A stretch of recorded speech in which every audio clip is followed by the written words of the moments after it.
Hello everyone, I am Aastha. Welcome करती हूँ आप सभी का अपने YouTube channel government job जेन्यू notification. आप सभी कैंडिडेट के लिए बहुत ही अच्छी खुशखबरी यहाँ पर निकल कर आ रही है, क्योंकि फाइनली इंडियन रेलवे की तरफ से एक और न्यू रिक्रूटमेंट नोटिफिकेशन रिलीज कर दिया गया है, जो कि डायरेक्ट रिक्रूटमेंट है, परमानेंट जॉब रहेगी एंड वेरियस पोस्ट वैकेंसीज हैं, जिसमें स्टेशन मास्टर की पोस्ट है, पॉइंट्समैन की पोस्ट है एंड इसमें सिंपल 10th पास कैंडिडेट अप्लाई कर सकते हैं। जस्ट आफ्टर 12th भी आप अप्लाई कर सकते हैं। ग्रेजुएट कैंडिडेट भी यहाँ पर एलिजिबल है, अप्लाई कर सकते हैं, क्योंकि वेरियस पोस्ट वैकेंसीज हैं। तो अकॉर्डिंग टू पोस्ट आप अपनी क्वालिफिकेशन के अकॉर्डिंग पोस्ट को चूज कर सकते हैं कि किस पोस्ट के लिए आप अप्लाई कर सकते हैं। कौन इसमें अप्लाई करेगा एंड एज क्राइटेरिया क्या है, अप्लाई आपको कब से करना है, क्योंकि डिटेल नोटिफिकेशन तो इंडियन रेलवे की तरफ से रिलीज कर दिया गया है, बट एप्लीकेशन अभी स्टार्ट नहीं हुए हैं।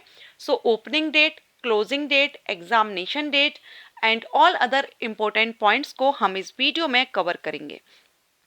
जो भी कैंडिडेट इंटरेस्टेड हैं, इंडियन रेलवे में जॉब चाहते हैं स्टेशन मास्टर के लिए, क्योंकि ये जो वैकेंसी आई हुई है ये डायरेक्ट रिक्रूटमेंट है, स्थायी भर्ती है, बट यहाँ पर कुछ स्टेट्स हैं जिन स्टेट से कैंडिडेट यहाँ एलिजिबल रहेंगे, अप्लाई कर सकते हैं। ओके, तो सारी इंफॉर्मेशन आपको ऑफिशियल नोटिफिकेशन के थ्रू प्रोवाइड की जाएगी। अगर आप भी अप्लाई करना चाहते हैं या नोटिफिकेशन को रीड करना चाहते हैं तो ऑफिशियल वेबसाइट पर जाकर के इसका नोटिफिकेशन डाउनलोड कर सकते हैं। ऑफिशियल वेबसाइट क्या है, चलिए मैं आगे आपको बताती हूँ। सो देखिए, यहाँ पर आप देख रहे हैं ये जो नोटिफिकेशन है ये कोंकण रेलवे कॉरपोरेशन लिमिटेड की तरफ से रिलीज किया गया है।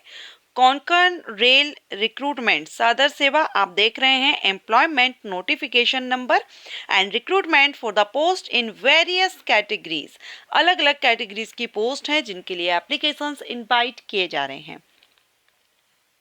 इम्पोर्टेंट डेट देखेंगे तो सबसे पहले तो ये नोटिफिकेशन जो रिलीज हुआ है ये 16 अगस्त को डेट ऑफ एम्प्लॉयमेंट नोटिफिकेशन, तो आप देख रहे हैं 16 अगस्त को ये नोटिफिकेशन रिलीज हो गया है। Opening date of application, application आपके 16 सितंबर से स्टार्ट होंगे, अभी स्टार्ट नहीं हुए, 16 ऑफ सितंबर 2024 से स्टार्ट हो जाएंगे एंड इसकी अप्लाई करने की लास्ट डेट आपकी 6 अक्टूबर रहेगी। 6 अक्टूबर तक आप इसमें अप्लाई कर सकते हैं। फीस पेमेंट की भी लास्ट डेट आपकी 6 अक्टूबर 2024 ही रहेगी। क्लियर? अभी हम इसकी अगर वैकेंसीज देखें, देखिए सबसे पहले तो यही देख लीजिए कि यहाँ पर अप्लाई कौन कर सकता है। तो देखिए, कोंकण रेलवे कॉरपोरेशन लिमिटेड, जिसको हम शॉर्ट में KRCL कहते हैं, ऑनलाइन एप्लीकेशन इनवाइट किए जा रहे हैं वेरियस डिपार्टमेंट्स पोस्ट के लिए। एंड यहाँ पर कौन एलिजिबल होगा, तो फर्स्ट है लैंड लॉसर कैंडिडेट। कौन? जिनकी जमीन, जैसे वो कैंडिडेट जिन्होंने land has been acquired for the KRCL project, KRCL project के लिए जिनकी भूमि ले ली गई है, लॉस हुआ है अपनी भूमि का जिनको KRCL प्रोजेक्ट के अंतर्गत, वो कैंडिडेट यहाँ पर एलिजिबल रहेंगे। अब उनके अगर बच्चे हैं तो वो भी एलिजिबल हैं, या फिर वाइफ है, हस्बैंड है, या डॉटर है, ग्रैंडसन है, ग्रैंड डॉटर है, ये यहाँ पर एलिजिबल है। फर्स्ट तो ये हुआ। सेकंड पॉइंट, कौन इसमें अप्लाई कर सकते हैं, तो एक तो जिनकी जमीन, जो अभी हमने देखा KRCL प्रोजेक्ट के अंतर्गत जिनकी जमीन का हरण हुआ है, जिनकी जमीन प्रोजेक्ट के अंतर्गत चली गई है, वो एलिजिबल हैं। सेकंड कैटेगरी में वो कैंडिडेट एलिजिबल होंगे जो कि डोमिसाइल हैं महाराष्ट्र स्टेट के, गोवा के और कर्नाटका के। ठीक है, ये 3 स्टेट के जो कैंडिडेट होंगे डोमिसाइल, वो यहाँ पर एलिजिबल होंगे and have valid employment exchange card, जिनके पास होगा the employment exchange along the Konkan railway route with in the, तो ये यहाँ पर एलिजिबल हैं। ठीक है, इसके बाद आप जो भी जैसे कि Raigad, Sindhudurg and Ratnagiri district of Maharashtra, Goa and Uttara Kannada, ठीक है, ये यहाँ पर है। इसके अलावा अदर देन लैंड लॉसर, जो जमीन जिनकी ले ली गई है, उनके अलावा candidate who are domicile in Maharashtra, Goa and Karnataka, ये हमने देख ही लिया है।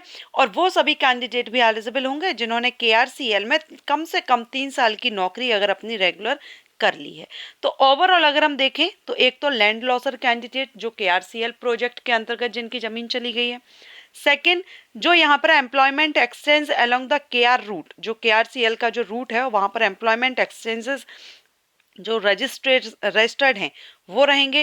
एंड महाराष्ट्र, गोवा और कर्नाटका के जो डोमिसाइल हैं, जो स्थानीय निवासी हैं, वो यहाँ पर एलिजिबल रहेंगे, साथ में केआरसीएल के एम्प्लॉयज।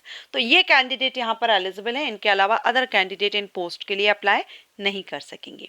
अब पोस्ट आप यहाँ देख सकते हैं, सिविल यहाँ डिपार्टमेंट दिया गया है और पोस्ट नेम दिया गया है, senior section engineer, technician 1, assistant loco pilot, senior section engineer, track maintainer, technician first, ठीक है। स्टेशन मास्टर की आप देख रहे हैं 10 वैकेंसी हैं।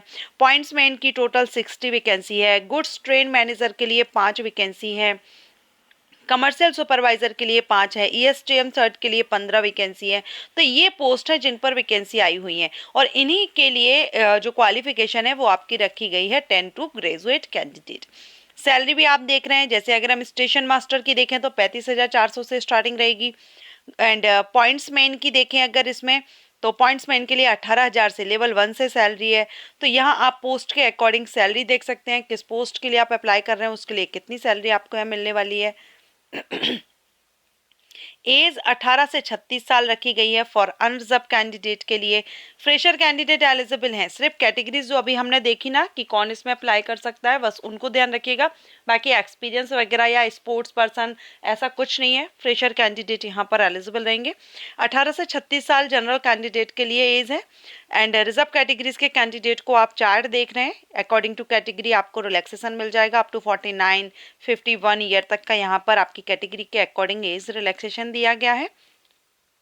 डेट ऑफ बर्थ अगर आप ऐसे नहीं समझते हैं तो यहाँ पर देखिए बर्थ डेट दी गई है, आप इस तरह से समझ सकते हैं आप किस कैटेगरी से हैं और आपका बर्थ डेट क्या है, इस हिसाब से भी आप यहाँ पर देख सकते हैं। सिलेक्शन प्रोसीजर में आपका सीवीटी होगा, ठीक है, ये आपका नवंबर में हो सकता है, टेंटेटिव मंथ यहाँ पर डिक्लेयर कर दिया गया है। Okay, so computer based test आपका रहेगा। अब इसमें आपका ग्रुप सी की जो रहेगी उसमें आप देख पा रहे हैं 50% आपको qualifying and OBC NCL SC ST को 40। ग्रुप डी के लिए भी आप यहाँ पर देख रहे हैं। इसके बाद पैटर्न एंड सिलेबस देखें तो यह हिंदी और इंग्लिश दोनों में से जो भी आपका मीडियम है उसमें आप एग्जाम दे सकते हैं। पोस्ट वाइज यहाँ पर बताया गया है।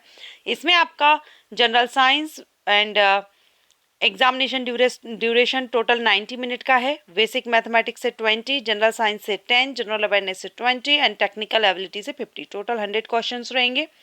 And there will be 2 section, यहाँ पर 2 सेक्शन है in questions paper. Section A will be 50 marks, ठीक है। एंड यहाँ पर आपका station master, commercial supervisor and goods train के लिए दिया गया है। तो यहाँ आप अपना अगर स्टेशन मास्टर के लिए करते हैं तो आपका एग्जाम पैटर्न आप देख पा रहे हैं यहाँ पर क्या क्या सब्जेक्ट्स हैं, कितने मार्क्स का होगा, किस सब्जेक्ट से कितने मार्क्स के क्वेश्चन किए जाएंगे।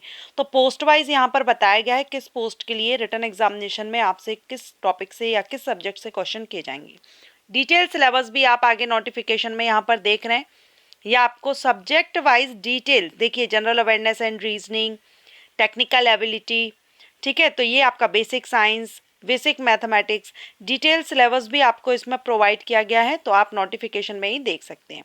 मेडिकल स्टैंडर्ड यहाँ पर देख पाएंगे आप।